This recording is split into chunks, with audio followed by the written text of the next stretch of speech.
I'm wondering, Minister, can you tell me what you would say to a student nurse who is working for nothing in the health service to defeat the pandemic and who is struggling to afford her rent?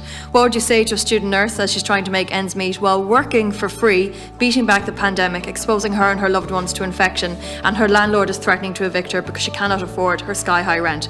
Would you tell her that she's being treated fairly? The INMO have said that due to the pressure on the system, student nurses are taking on an enormous burden and are really holding up our healthcare system at the moment.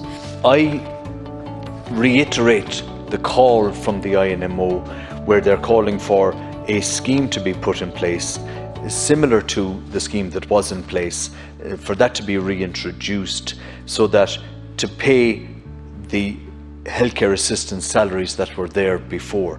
I have asked the Minister for Health in the Health Committee, I've asked him in writing, I've asked him in the Chamber to recognise the contribution of student nurses working up and down this country to keep our hospitals open. I'd like to know, Minister, what is being done about student nurses, what are you going to do about student nurses' pay, and what are you going to say to those student nurses who are right now on COVID wards and putting their lives at risk? These student nurses have absolutely done everything for us over the last 8 months.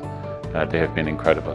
The best Christmas present, I think one of the best Christmas presents this government could give workers is to show solidarity with these extraordinary people who've done so much on the front line over the last number of months and pay them what they deserve. I raised this last week, we raised it in the Chamber, and we've been banging this drum for quite some time, and obviously it's been raised a little bit here. If they're playing a vital role in our healthcare system, whether radiology or whatever it is, should they not be remunerated for doing that, or is it just seemed as a reasonable thing to expect them to do it without any pay?